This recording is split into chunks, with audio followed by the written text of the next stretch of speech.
मरते समय शकुनी ने दुर्योधन से ऐसा क्या कहा जिसे सुन वह चौंक गया। महाभारत में शकुनी का चरित्र जितना रहस्यमयी है उतना महत्वपूर्ण भी है। शकुनी जिसने अपनी चालाकी, अपने षड्यंत्र, अपनी बुद्धि और प्रतिशोध की भावना से पूरे कुरुवंश को भस्म कर दिया, उसके जीवन का अंत भी एक गहरी सीख छोड़ जाता है।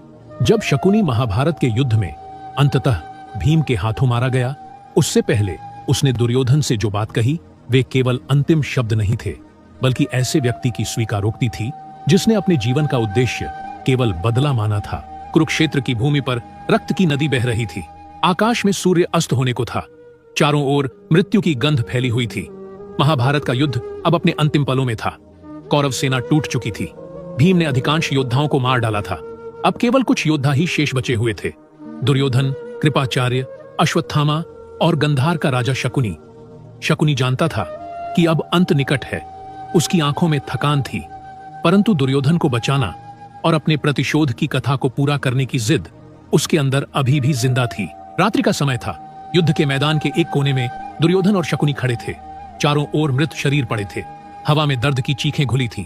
दुर्योधन ने शकुनी की ओर देखा और कहा, मामा, अब सब समाप्त हो गया। जिनके बल पर मैंने ये युद्ध लड़ा वे सब मर चुके हैं। मेरे भाई, मेरे सेनापति, मेरे गुरु सब चले गए। अब केवल हम बचे हैं। क्या यही तुम्हारी चालों का परिणाम था? क्या यही वो विजय थी जिसका तुमने मुझसे वादा किया था? शकुनी की आंखों में गहरी उदासी थी, परंतु उसके होठों पर एक हल्की मुस्कान भी थी। उसने कहा, याद रखो दुर्योधन, मैंने तुमसे कभी विजय का वादा नहीं किया था।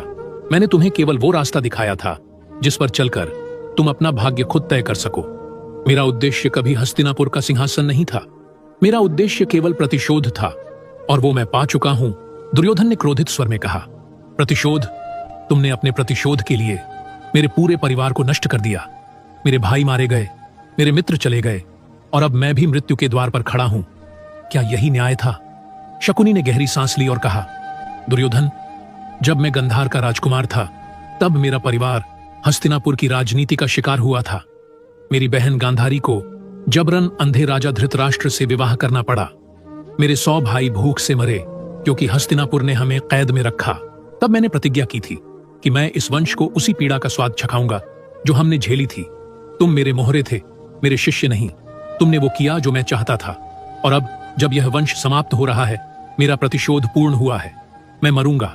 पर संतोष के साथ दुर्योधन की आंखों से आंसू निकल पड़े। उसने कहा, मामा, अगर तुम ये सब पहले कहते तो मैं कभी इस युद्ध में नहीं उतरता।